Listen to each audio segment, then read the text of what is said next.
through. So ladies and gentlemen, welcome. It's great to have everyone back to our Empire Masterclass show.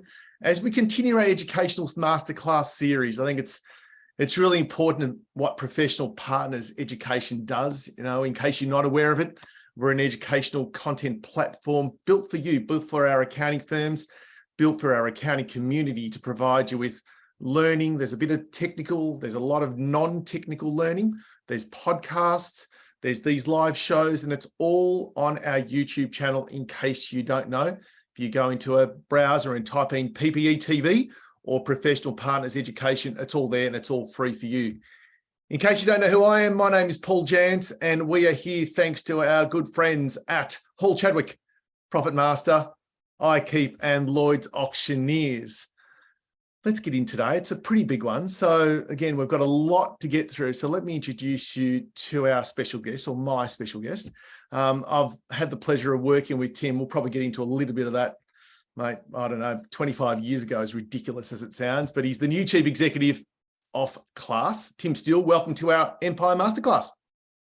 Paul, great to see you. And it is terrifying how quickly time passes, but it probably was 20 to 25 years ago. Well, it was 20 to 25 years ago that we worked together. So I didn't think at that point in time that we'd end up here on a podcast talking to people, but it is lovely to be joining you.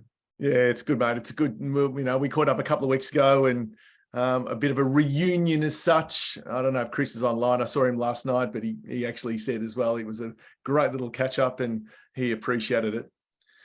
Now, mate, we're going to jump into quite a few things. I noted that there's a few things with regards to customer-centric solutions. We're going to jump into that. We're going to talk about whether it be providing today with all of you online the opportunity to find out a little bit more about Class, but more importantly, more about Tim and how he leads. So this is a masterclass, a leadership masterclass with a lot of our CEOs that we jump online with. So what I might firstly do is congratulations on the appointment.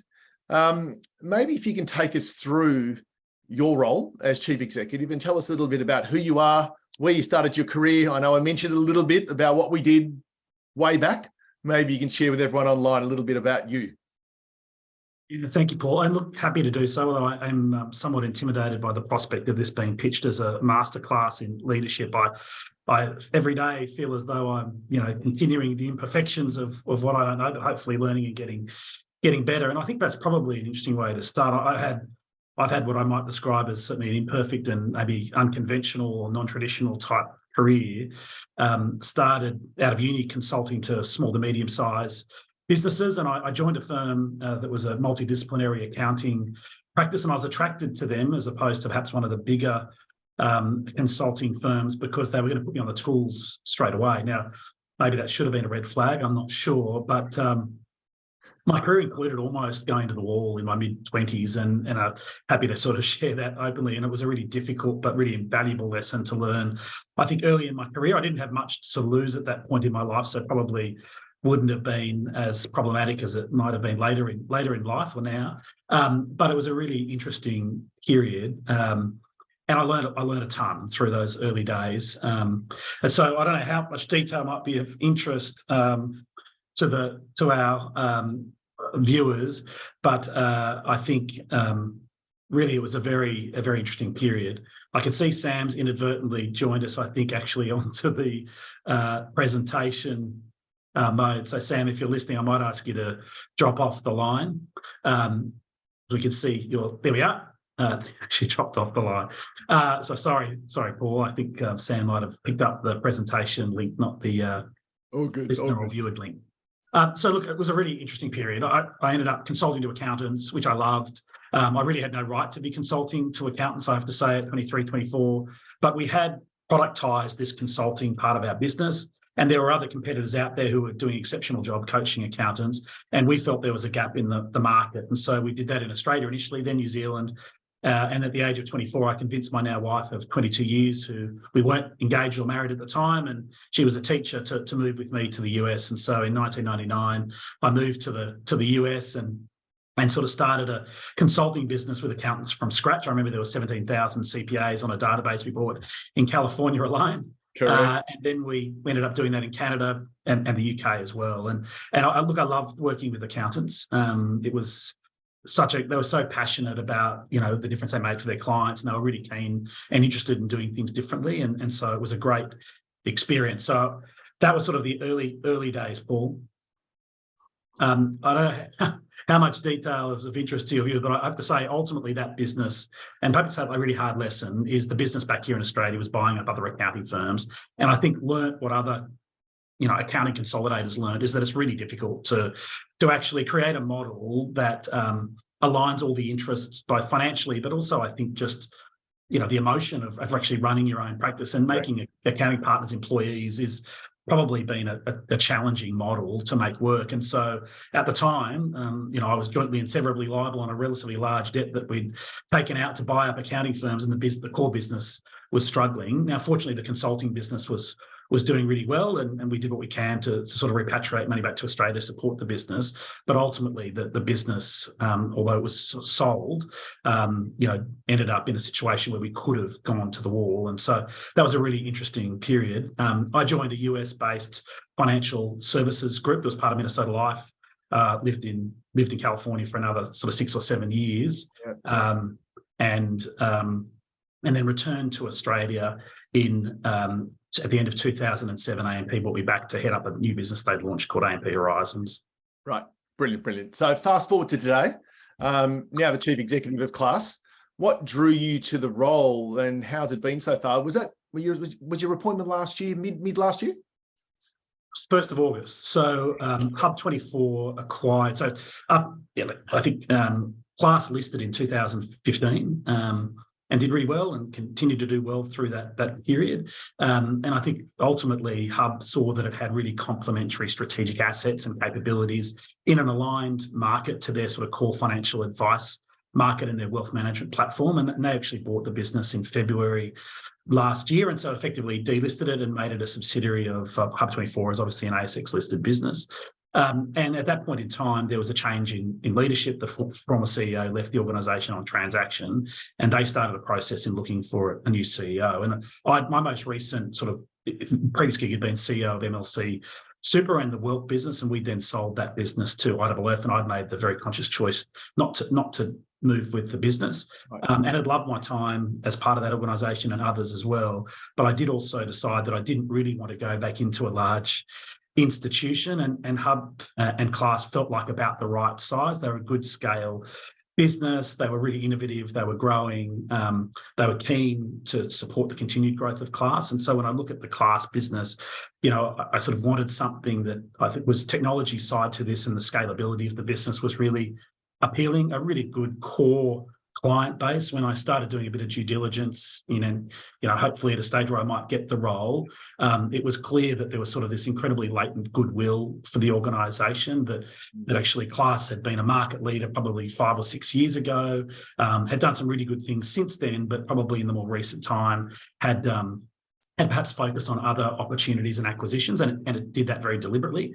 But fundamentally, I thought it was a great business with really significant growth potential, and it was owned by a very supportive shareholder in HUB24 who were keen to invest and support in the continued growth of Class. And so, I've been in the role for just over 6 months. I'm loving it.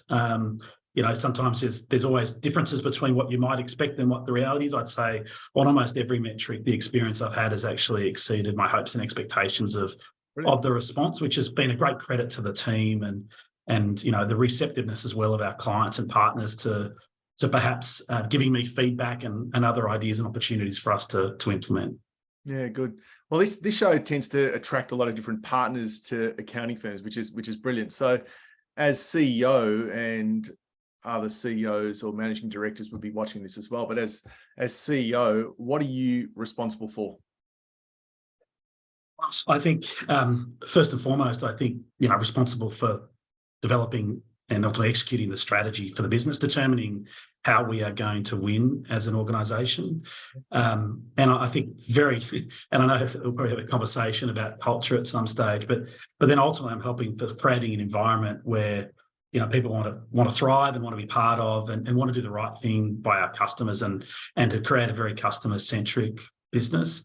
I then see my role as actually going out and actually engaging with our clients, listening to what they want, and then bringing some of that back to the extent, our team's not already capturing it, bringing those insights back to our team to help us think about, how we prioritize our development and technology spend, how we improve our support.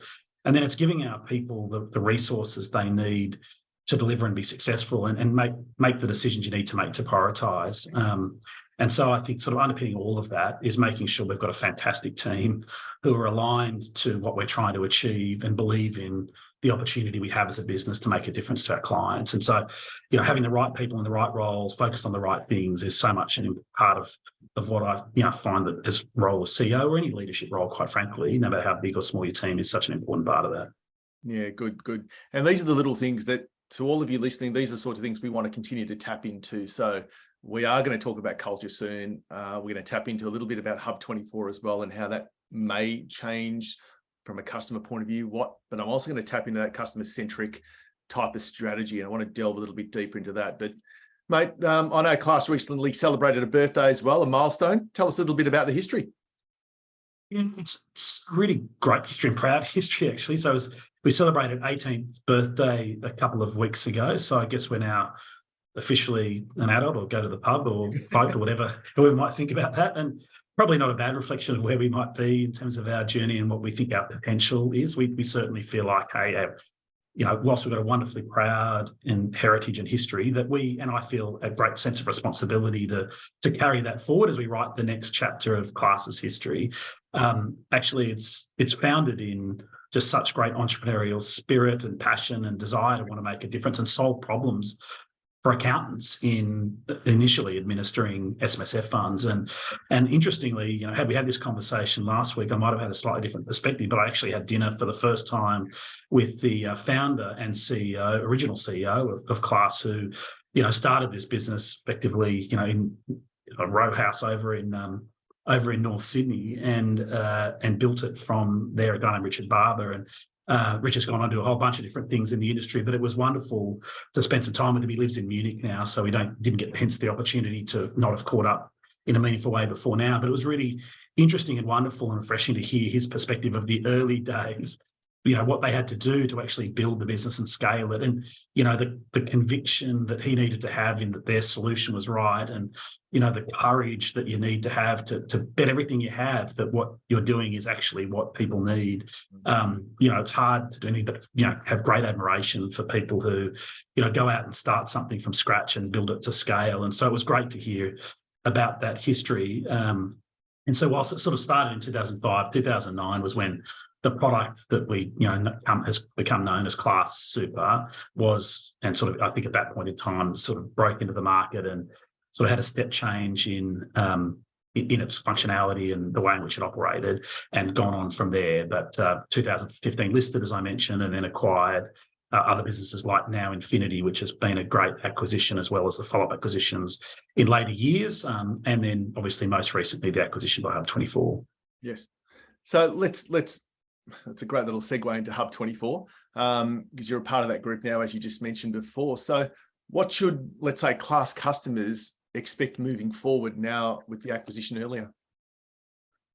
I think in some respects they should continue to expect more of us. And that's part of the conversations I've been having with all of our clients to say, what do you think is working well? What do you think we could do or should be doing differently? And I think when you come into a role, it's always challenging because you start to see stuff and there's things you'd want to fix tomorrow.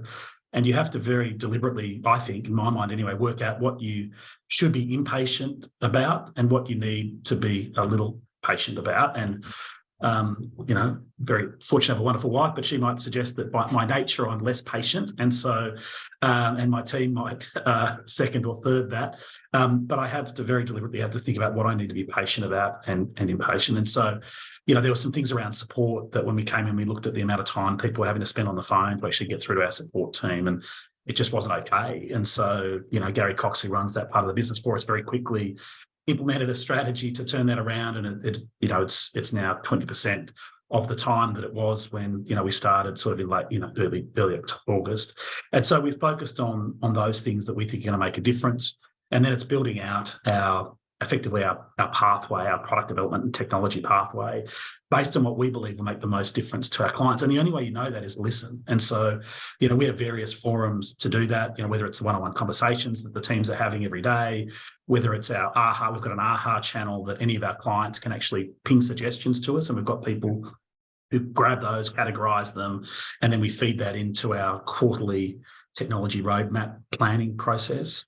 And we have think tanks. So we try to get qualitative insights from our clients as well and bring them together and hear what's working, again, what's not. And we synthesize that and overlay that with the other feedback we've got to determine where we need to invest to make the greatest difference. There's always, in any organisation, no matter what your size, more ideas and opportunities than you have capacity to execute. And so much of what we're doing is having to prioritise what we think will make the greatest difference to our clients.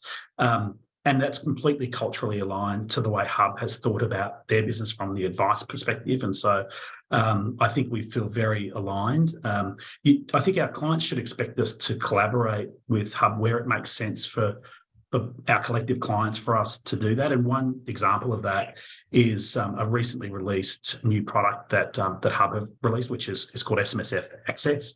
And it's on their core investment management platform. And it's now an option available to advisors, and there's a PDS that's been released last week. And look, that sort of leverages the best of our capabilities. I mean, I think it's certainly administered using Class software, and certainly the entity establishment can be done through Now Infinity, and all of that is integrated and streamlined. And it's really designed to try to grow the SMSF market with a view that we know, and I can talk about some of the data of what we're seeing at some point, Paul, but we're seeing that there's increasingly people interested in SMSFs, but it might not make sense for them because of cost or otherwise, or complexity to jump into that earlier in their life or with a smaller balance. We think this solution makes sense for clients, perhaps with lower balance, and there's no prescribed now, but call it clients with a combined $150,000, $200,000 who might otherwise be in a retail or industry super fund, but they know that as their needs become more complex, that they're going to benefit from the structure of an SMSF. It's on investment guardrails, if you like. It's only if they want to stray off or move off the HUB24 investment menu, then they have to move into another alternative or another solution outside of the HUB24 solution. And so it's seen as a way of us growing the market. So sort of a long-winded advertorial, if you like, Jancy, it's not our product. I should be clear. They are a client. We treat them they're obviously a supportive owner and a valued client. It's not our product. It's their product. But we have been very transparent with our clients about, why we think that makes sense for the broader market. It's not competing with what accountants are doing day to day today, as they do today. We think it's a new segment of the market that we hope will, if you like, incubate and grow and become the nursery for sort of future large-scale SMSFs that want greater investment flexibility. Nice. Now, you mentioned AHA and you mentioned think tanks. Now, is that a part of the strategy as you're rolling out, call it the customer-centric solution, if we put a little, or is that on top of something else? I think AHA's been there for some time. I mean, I think our clients, some of the honest feedback I got from them is, where the hell did my idea go? Like, we put a lot of feedback in, and we don't know where it went. And so I think we're doing. Sorry, mate. And how are you? When you said people get to leave things, how do they get to leave? It's embedded into our core system. So if you're a client, you've got access to Class. There is a section where you can actually click on provide feedback to us around product features, benefits, other things that might be on your mind. And so I think we're doing a better job. I think the team is absolutely doing a great job, but doing a better job capturing those suggestions and trying to ensure we bring those sort of thematically together, and then overlay that when we think about sort of our pathway for product development and tech development. And so that's really, really important. And look, culturally, I would say in the DNA of Class, there was built, which again, Richard confirmed in our conversation, this was all about understanding what we thought would make the greatest difference to customers. The challenge is, as an organisation grows, how do you retain that sense of customer centricity and because not everyone's frontline. In fact, the great majority of our team are working really hard on, building new product features, building code, they're developing technology solutions, they're testing technology solutions, and they don't necessarily have a lot to do with the end customer. So I felt it was clear to me from the conversations I was having with our people that we needed to do more to bring insights from customers back into the business. And I needed to lead, for example, to actually focus on what customers wanted. I've done this in a few different roles over the years, Paul, but this has been a really interesting focus coming into class. Every week I meet with sort of 5 or 6 of our team across different teams, roles. It's very egalitarian. We don't care what role you have, where you're based, how long you've been here with us. And really it's a conversation for me to get to know the people a little bit better. But I really ask them 3 questions. And I say, what do you love about Class and now Infinity? What do you think our customers value most about Class or now Infinity? And what would you change about the organisation if you could? Okay. And it became apparent to me really quickly, actually, when I asked that second question, what do customers value most? Actually, we had a chunk of our team who couldn't tell you. Like they couldn't tell you what they valued most. They knew what they did, and they knew that was important, and they knew that what we ultimately did as an organisation made a real difference. But they couldn't tell you because they weren't dealing directly with them. And so we needed to do, and I say we sort of think about the leadership of the business, needed to do a better job of bringing those stories, insights and understanding back into our team. And so now it's been really simple. I mean, I've invited our clients to come. I have an all hands meeting every fortnight, and I just talk to the team about what I've been up to, and then various members of the team might share what's going on in their parts of the business. But I actually invited some of our more valued clients to come in and say, tell us about your business and tell us about why you value Class or not, and give us the hard feedback too. Yeah. And then just the small things symbolically. When I talk about what I've been up to, I always start with our customers. Who have I been out seeing? Who have I heard from? What have I heard? And I just continue to try and reinforce why, we need to focus on customers. It's such a simple strategy, but I really feel like it's understanding what our clients need and then working really hard to deliver it. And if we do that again and again, I feel confident in the core sort of model of our business that we will have a continuing, growing, thriving business. Yeah, look, I couldn't agree more. Again, it takes us back to the old days of, call it the advisory boards that we used to run, and back to 20 years ago. But a simple little strategy, and you mentioned that you've done it in quite a few businesses that you've been involved with, but to everybody listening, a simple little strategy about finding time to make sure that you can engage with the team as well as engage with the customers, and the data that flows from that is quite amazing, really. Yeah, I think it is. I mean, if you've got a bigger team, you can do it. You can do it in groups. If you've got a smaller team, it's one-on-one conversations. I can't see the book you're holding up, Paul. Oh, sorry, mate. There's a section here in that's the thing, isn't it? It's Grant Cardone's 10X, and there's a section in there that talks about, funnily enough, talk about timing. I read it yesterday about how it was the CEO of Starbucks, and they were obviously going through all sorts of different financial trouble, and their solution was to start shutting stores down and just cutting costs. And you know what? One of the things that they didn't do was go out and actually go to their stores and talk to their customers and engage with their team members and ask them. So exactly what you just mentioned there was exactly what he started doing. And funnily enough, there was a different strategy that flowed from that as opposed to just cutting costs and shutting down stores. I've read, they're a great business startup. I mean, I remember reading, I think it's Howard Schultz was the original CEO from memory. I remember reading his book, and it's interesting. So I think, when I'm recalling some time ago, that would have been core to their business early on, but at some stage they grew and maybe lost sight of that, right? Because that doesn't sound congruent with the way in which they built the business.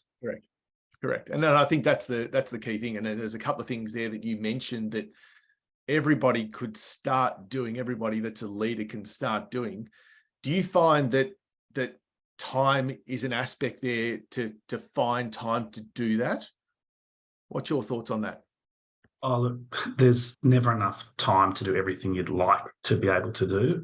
And so again, I think the fact that I tell people this is an important, so I tell my team when we get together, I have an hour a week. So I don't want to overstate. I'm spending an hour a week talking to the team about those questions, in addition to obviously leadership team meetings and other things. But in terms of that, what I call Class Connect sessions, it's 1 hour a week. So it's not a huge investment of time, but it is important. And if I didn't schedule it in advance, and it was one of those things I left, I just wouldn't get there. So I think then I tell them the fact that we're doing, it's really important for me to get to know them better, and it's really important for me to understand what they think about the business, and to hear their insights. And there's stuff that's come up out of that I just wouldn't have expected, right? Like it could have taken me 2 or 3 years, I reckon, to hear some of the things I heard, but just that simple way of connecting with them. And I hope they learn a little bit about me, for better or worse, too, through that process. And so it's a chance for me to tell a little bit about my observation of the business, and for them to ask questions if they have any. So yeah, I think it's helped fast track some of what the insights that I would otherwise maybe have taken a lot longer to get to. Yeah, great. And it's a very collaborative approach, which is fantastic in any sort of leadership role. Mate, you're in a fairly competitive industry, let's call it. How do you compete in this market? Look, it is a competitive industry, and I think that's a good thing. And competition, I think, challenges us to all be better. And so I think, we've got obviously a major competitor, but there's other competitors who are in the market who, have aspirations to be bigger, and some who are maybe have ancillary services. And so this is a part. But I feel like for us, we just have to continue to invest and innovate and develop our solutions so we can create efficiencies for accountants to do what they do, more effectively and with a lower cost base. And when we talk to accountants, their biggest challenge is always, finding and retaining people for the right price and enabling to do sort of higher value add work. And so there is an ongoing strategic dependency they have on technology to help them create efficiencies. And so when we think about our role, everything we need to be doing should be focused on helping, accountants and their partners, efficiently and compliantly grow their business. That's what drives us. And so we have to continue to improve, across every element. And we are. I think we feel very privileged to have the market position we do, with about 30% of the market. And when I look at the clients, the individual people and or the firms that they represent on our client list, we really are humbled, quite frankly, that we have the privilege of serving so many accounting firms and so many great accounting firms on that list. There is, however, a healthy level of paranoia I think we have about ensuring that we continue to maintain and grow the position that we have in the market. And so it's continued innovation and continued improvement, I think, is key in the space we're in to maintaining a relevance to the market. And then there is this sort of overlay of relationships. Like clearly, when people buy they're buying a software solution, but they also need to believe that they're dealing with people who they want to deal with and who can support them. And there are services we put around that we think are really high value add services that help them optimize the utilization of our system. And so there is we don't charge for it, but there is a consulting and sort of relationship element to this that's really important as well. Yeah, good. Mate, I want to switch to, you were down in Melbourne a couple of weeks ago when we caught up. You were talking at the SMSFA conference. It was a big conference. Can be a mouthful. I've heard them referred to people just saying Smurfs. Yes. Correct. But tell me a little bit about the annual benchmarking report that you guys release as well. And there's some interesting findings, and you were talking about the recent stats a couple of weeks ago. Is that something you can share?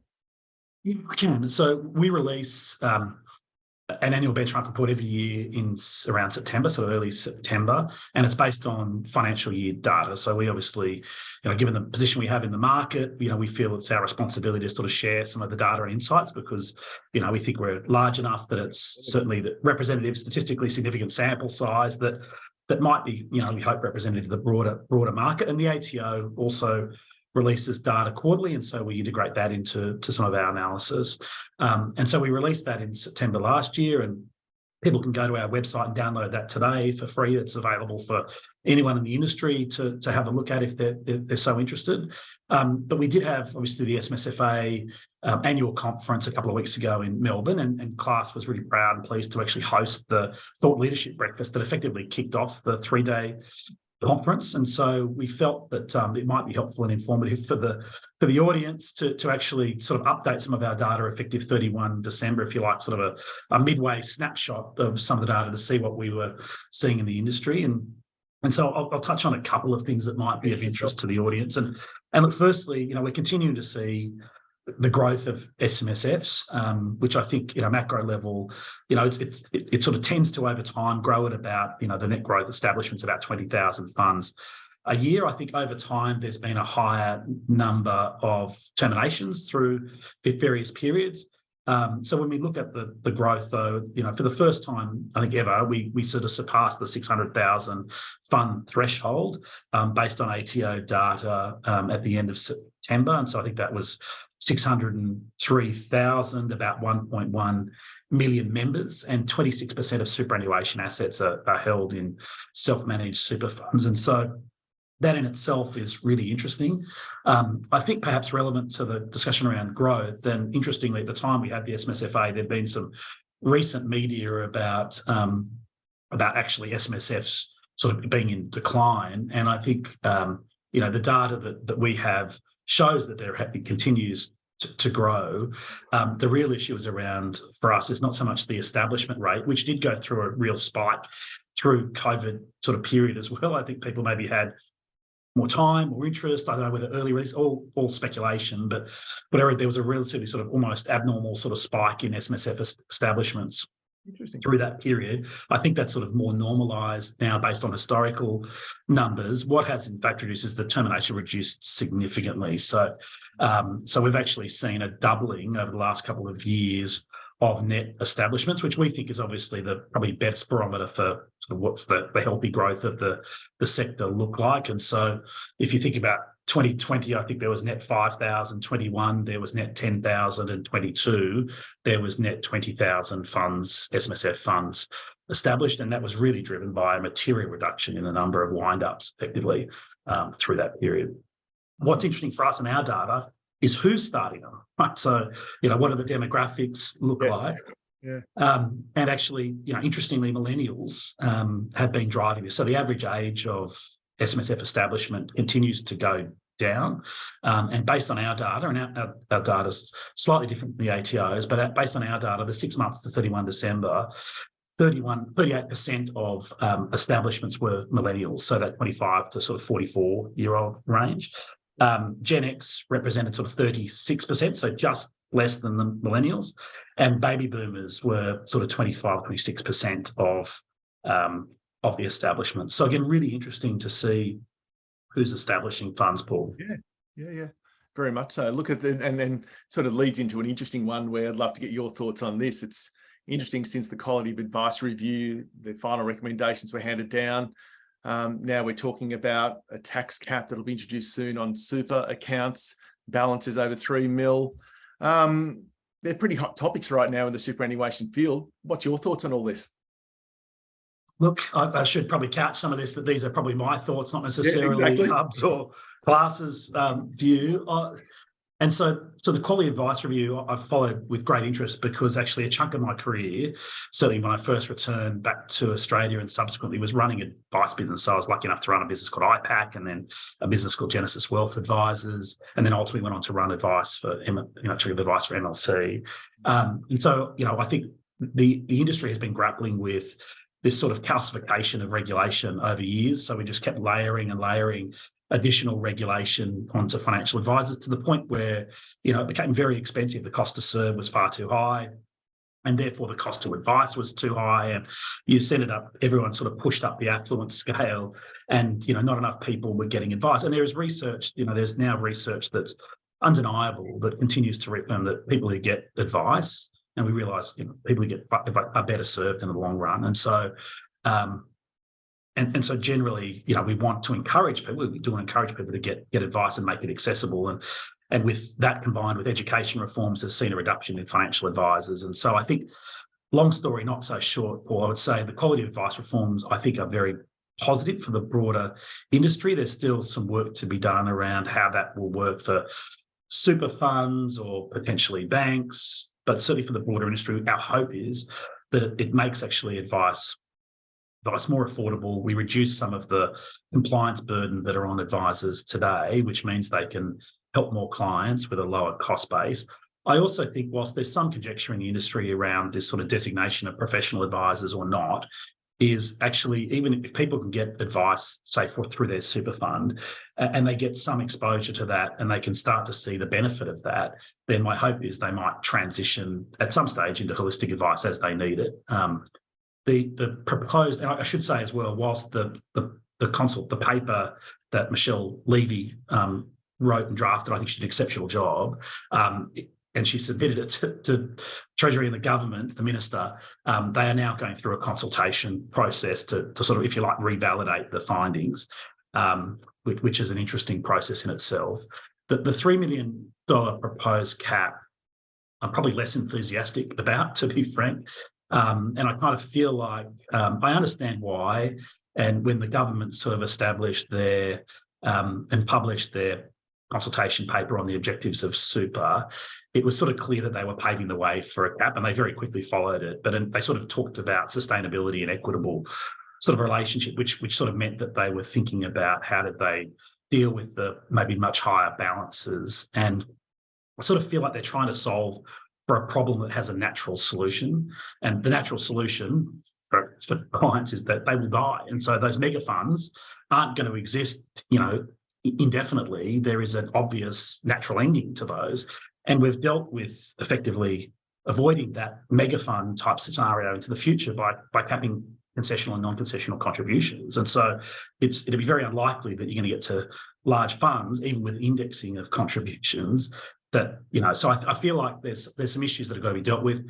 I do wonder whether ultimately, political populism will play here, but I wonder whether influence of TEALs in certain markets like New South Wales will mean that it's going to be harder to get that through.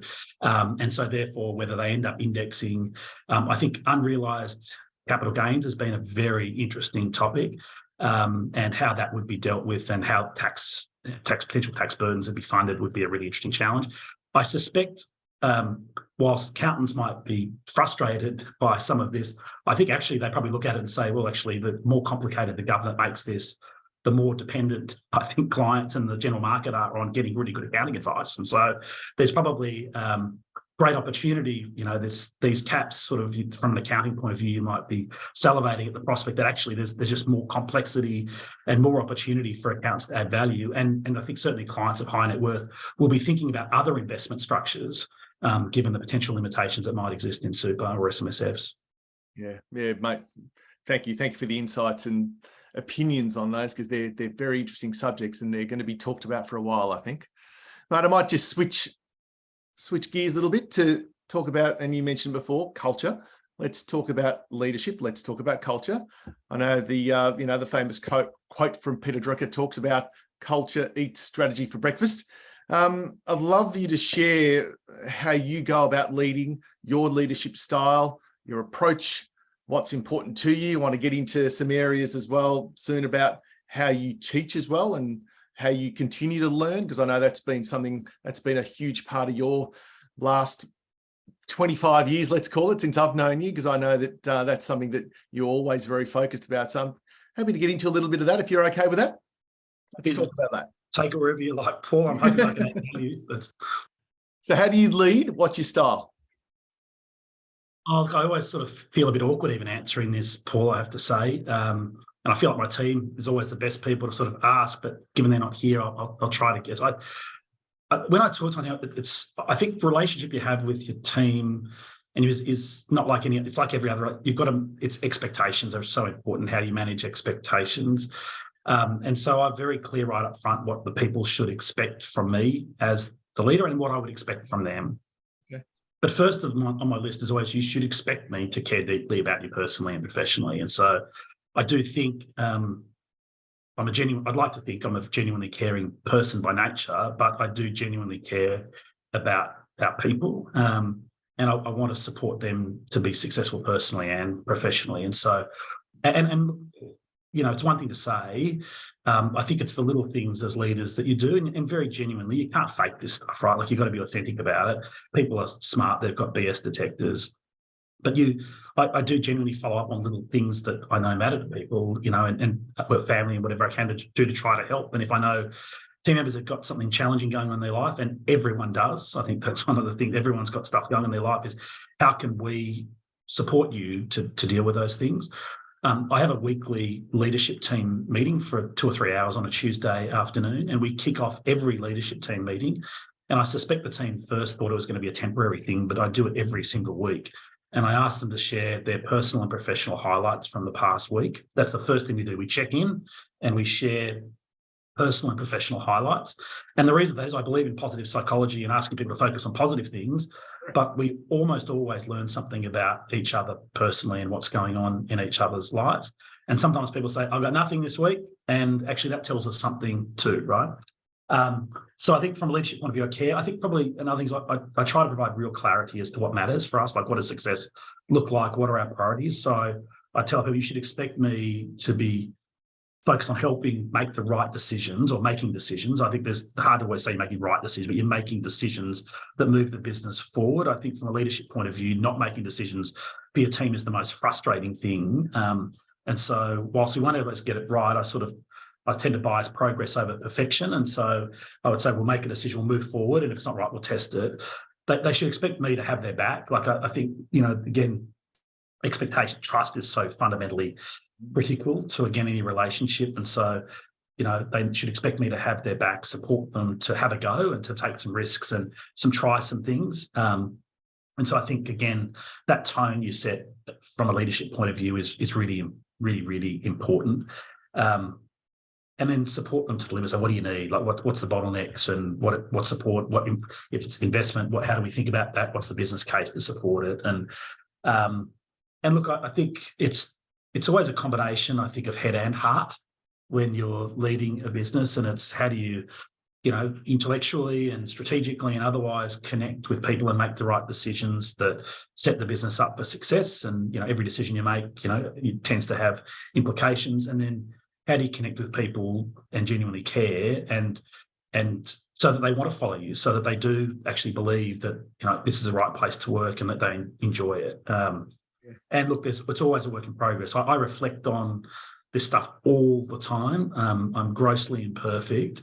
And I walk out of a conversation and say, all right, did I handle that well? Could I have said that differently? Did that intention land? And so I think that sort of sense of deep reflection is important. And I think humility. I mean, I'm sure at times people might feel like I've got a strong view on something, or that maybe I haven't listened as well as I could. And I do. There's two things I write on agendas for meetings as well. One is listen first, and the second is stay curious. And so don't jump to conclusions. And I'm sure there's times, certainly at home, but I'm sure at work too, people say, well, listen to your own advice or follow your mantra.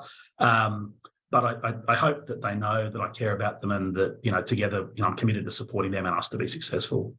Brilliant. And is that a key component then that drives culture and breeds? Well, I think that does, right? So I think that drives culture. And then I would say at culture, one of the areas that we touched on it earlier, but client or customer centricity is so fundamentally important to culture, at least, the way I think about what's important for businesses. And so, culture becomes the cumulative outcome of almost everything you do, and what you recognise, what you reward, how you pay people, and what are the things that you think are important.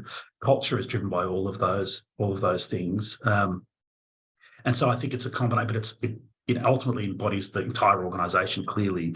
But as a leader, I think the way you lead does help shape all of those things. I'd agree. And I think that, a lot of people even listening to this will probably have, pardon me, if they're running their firm, and it's always been a difficult one to say, well, how do I identify culture? How do I change culture? How much of a role do I play in that? What do you say to those sorts of things, mate? I think it's probably starting. I mean, that's firstly, I'd say acknowledging that you want to do things differently is the most important point to get clarity. Then I think it's a question of, okay, what's our starting point? And so we had the benefit actually that there's a guy named Jason Entwistle who was the interim CEO of Class from the point at which they acquired it to when I came on board. And Jason has deep expertise and experience on the HUB side of the business, and I hope and think fell in love with Class pretty quickly as well. But he actually did a bit of a cultural audit, so he had an independent third party come in and interview a whole bunch of people across the business and start to sort of identify what they thought the themes were and where we were doing well and where we needed to do maybe do things better. And that was a really helpful input. I then validated that with the same party. We did some work with my team early on. And so I think benchmarking where you are, and then quite simply, I mean, like most planning, okay, what's our aspirational culture and what are again, the rhythms, routines, messaging, remuneration changes we might need to consider to move ourselves towards that. And so focusing on the customer in our core business has been one of the things, we've done both strategically and culturally. And so we're trying to ingrain that in everything we do. Yeah, brilliant. And to our listeners, this is, I believe, a really good, we talk about a masterclass in learning, and I'm going to get to how you learn, because I know you've been a very good sponge of learning as we all got developed over the last 25 years. But one of the key things is, and you mentioned it before, this industry that we're going through, there's a shortage of really good skills out there. So if you want to change your culture to attract better people and to retain the great talent that you've got, well, these are the little things you got to continue to do. They might be the only little 1%ers, but the 1%ers actually compound to be quite big. And, if you've got great team members, you certainly don't want to lose them. But at the same time, you want to be able to attract better team members to your team as well as you grow. Otherwise, you won't be able to grow. Yeah, I think that's so fundamentally true. And I love Drucker's quote. I mean, I've used it so often. And look, really good. And while Stephen, I think you asked me earlier, what are my responsibilities? And I think I probably started with strategy, and I did. And probably should have started with culture. And my view is, quite frankly, actually a really good culture can pivot strategy easily, right? You never have a perfect strategy, and you never have a perfect culture either. But a good culture, your strategy will be able to pivot because you've got a culture ideally of continuous improvement. Yep. And again, that can our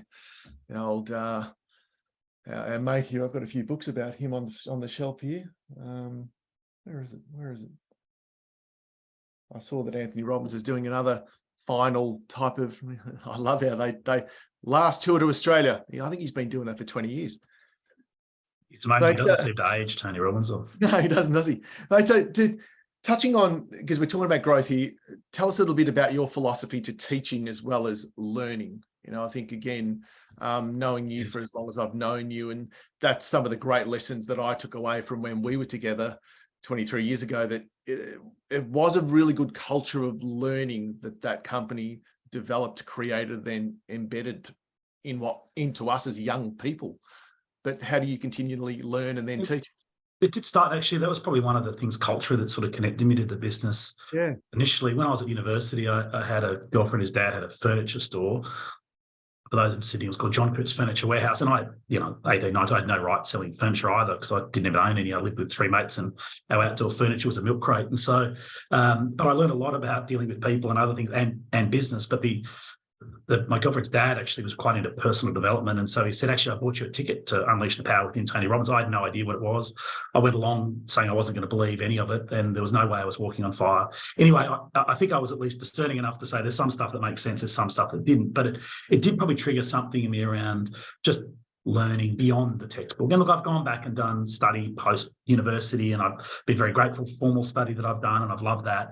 But actually, I do continue to read avidly, and podcasts, have become sort of my fuel on many things, whether I'm in the car or going for a run or whatever it might be. I do sort of have this insatiable appetite for continuing to listen to podcasts. And look, and this is the teaching part, I don't necessarily, and maybe I should reframe my thinking on it, but I don't necessarily think about it as teaching, but I do get excited about some of these things, and I do feel a compulsion to subject other people to it. And so even last night, I had a dinner with the CEO of one of our biggest clients, and we started chatting about stuff, and I was talking about this new podcast I've been listening to, which I was loving. And, in the cab on the way home, I'm pinging in links to listen to this one, listen to that one, and don't worry about that one. And so, I think learning and sharing with genuine care.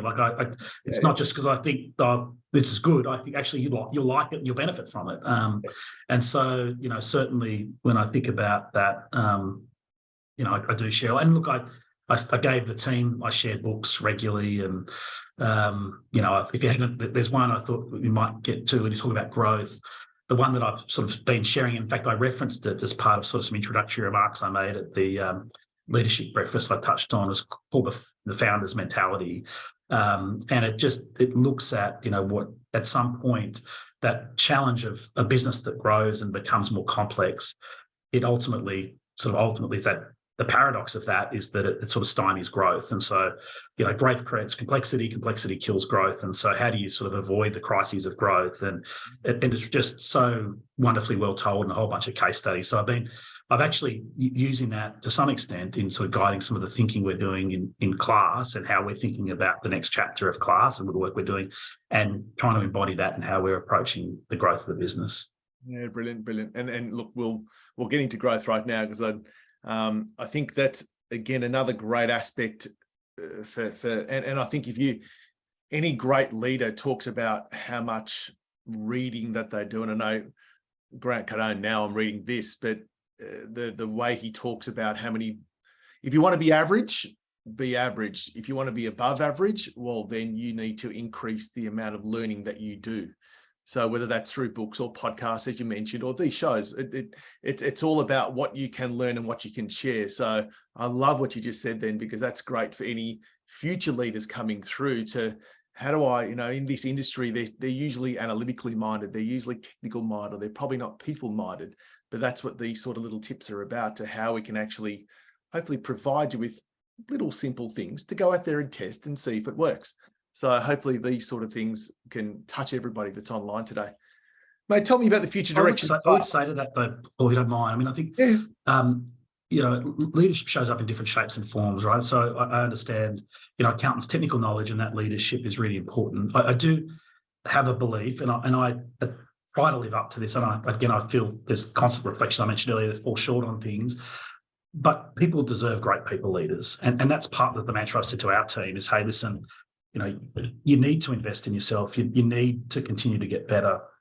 You need to care about being a really good leader. And like any other capability, it only comes with continued reflection, development, support, chatting. I mean, it doesn't have to be formal, but just you need to be focused on it. And what you focus on tends to grow. And your people and leadership capability, no matter what your role, no matter how big your team, people deserve great people leaders. Yeah, well said. Mate, what's the future direction of class? Again, to whether there's existing customers online or there's not, what can we look to see in the future? Oh, look, I hope our clients and partners and prospective clients, partners are ultimately really excited about where we're hoping to take from expecting and will take class. And, they should expect us to continue to be better, to continuously improve, to innovate new products, new efficiencies, new functionality. And we are focused on a core. I mean, we were born out of solving a need for SMSF admin inefficiencies. And, we've remained true to that the entire time of our business. We've added other products in relation to trust administration.